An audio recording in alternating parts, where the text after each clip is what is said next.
And we're back here at Penn's Peak Radio. It's Kara for the Twist and Mix. March 2nd. Can't believe we're in March already, but good things come in March.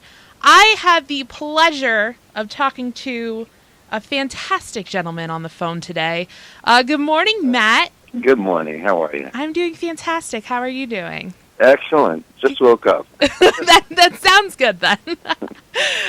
This will be your morning cup of coffee. Yes. Well, 8 a.m. in Vegas, so. Oh, okay. All right. So if you don't know, I'm talking with Matt of Bruce in the USA. I was actually looking at a poster that we have up here in the studio, and it will be a little over a year since the last time you were up here at Penn's Peak. Yeah, this is actually our 9th year. That's so crazy. I'm really excited about. How did the rest? I can't believe so long.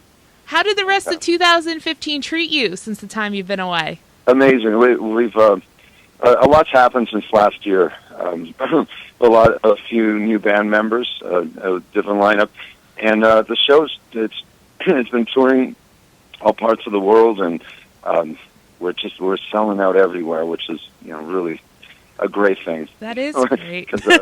Yeah, it's like I said, we've been together about 11 years now, and for some reason it turned that corner where just multiple nights we're selling out, and it's finally become something that doesn't really have an element of stress to it. Well, that's good. It's a lot of fun. A lot of fun. We're really excited about.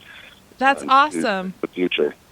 And from doing this show after show, night after night, what sustains your passion to keep getting up there on stage?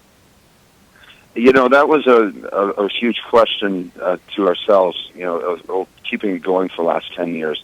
Because it really was a labor of love. It was never anything that ever paid for itself. I produced Legends in concert in Las Vegas, and that's always been something that this is kind of a sister show from a little spin-off from Legends.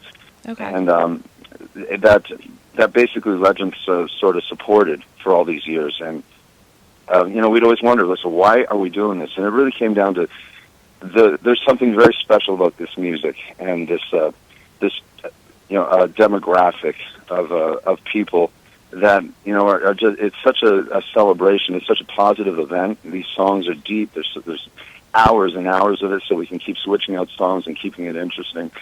Truth of the matter is, it's the music and the fans of this music that's so special that it did keep us together. It's, being a musician, you do a lot of things in your life, but when you're part of something that feels like almost like gospel, for the audience as well.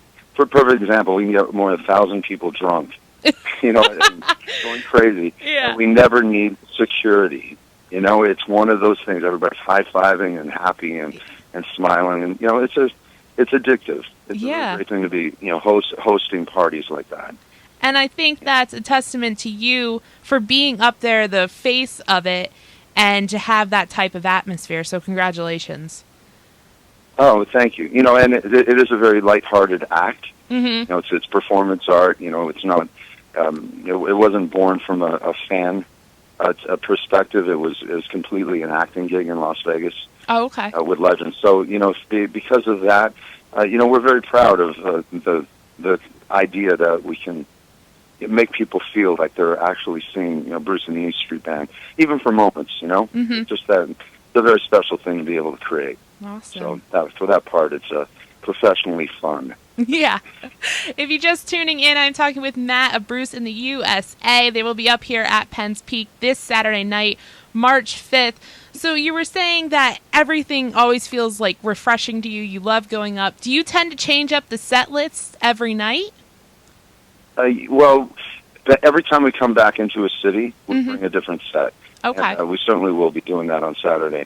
So, I try to keep a log of what did we do last time and just keep, adding material. And we do that every year. We always add a bunch of new songs. So we keep the show fresh.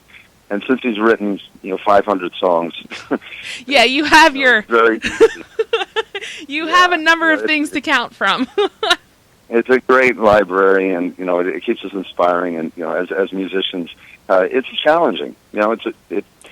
The Bruce music is a very, very hard, respectful thing to recreate properly. Yeah. So, for us, yeah, it's something we can dig our teeth into. Is there one song that you tend to feel yourself going to more than usual? Oh, yeah. There's a backbone of songs like Jungle Land, Born to Run, Rosalita, songs that we always have. They're the backbones of the shows. So we always keep that kind of template and make sure that everybody's, served, the songs that they definitely want to hear. Yeah. And we switch out. We have a bunch of switch out songs in and around those. So we'll keep, a solid base of very large hits. Okay. So that nobody's isolated and walking away thinking, oh, they didn't do Jungle Land. Yeah. No. They just have to go to the next show. Yeah. Oh, yeah. They'll be talking about it on the line. They'll be like, no. Oh, yeah. It's wrong. You'll get all the comments. Yeah. So, it's really just about, and it's also interesting that every city kind of ticks a little differently. Nobody really wants to hear the big hits in New Jersey. Really? The Park area, certain. And when we're in New York, we could dig a little deeper. Some of the deeper cuts that maybe never made it to radio, and it's very endearing to those fans. But we go to Chicago, they want to hear hits, and we dialed it in, we figured it out. Yeah, people are great. Well, for you specifically, when was the moment when you realized you wanted to be a musician? I kind of grew up with piano in the house.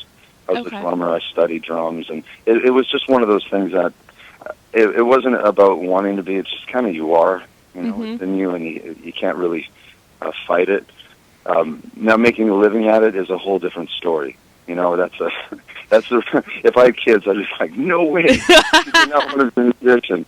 The other things, and I was very fortunate to find my way into production and on the other side of things, and by producing shows and being more behind the scenes. So I've and even this myself and the little Stevie guy, my partner, Ollie, we do everything. We had to learn marketing, web design, road management, everything. It was just one of those things that accounting. I had to learn how to run a business. So there's a lot of things that really became much more than just being a musician. So, that's kind of how I survived. And it's a really tough world for musicians. Yeah. God love them. You really have to love what you do, because if you're not a DJ these days, I don't think you're working very much. Yeah. It's true. You have to get yourself out there. You have to mobilize yourself to get everything. But the arts have always been that way. You don't really do it for monetary value. It's got to be something that fills the soul, or you're wasting your time. Yeah. And this is certainly, back to that. That's sort of the glue, and why we keep all these great musicians, engaged in this. Is that it's a kind of a special thing to be a part of. Yeah. You're just tuning in. Well, exactly.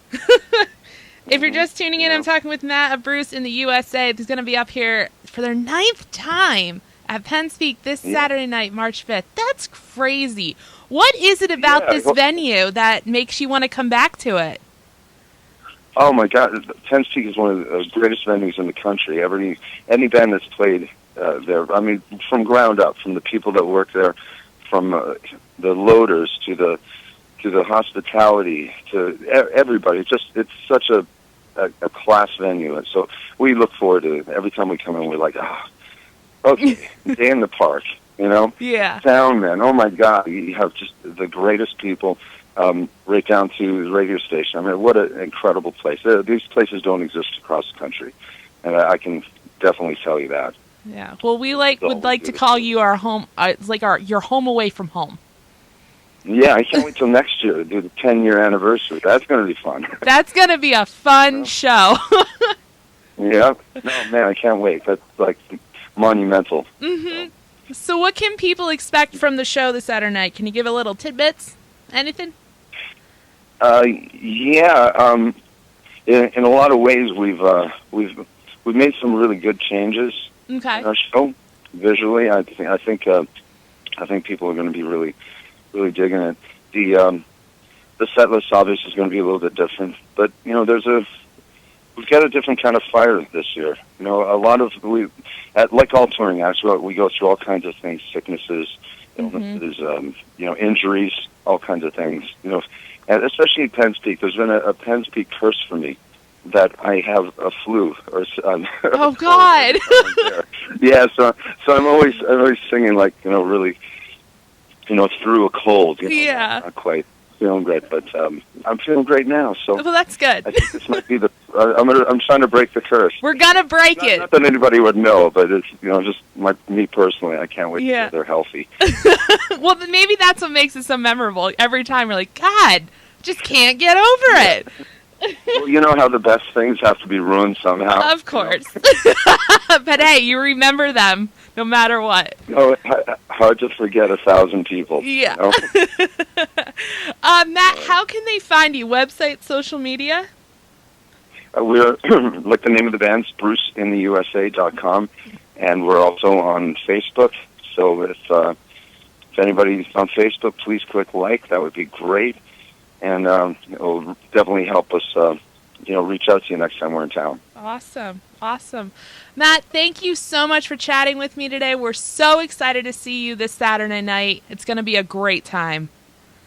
Us too. We can't wait. Thanks for having us. You're welcome. Have a great day. You too, dear. Bye.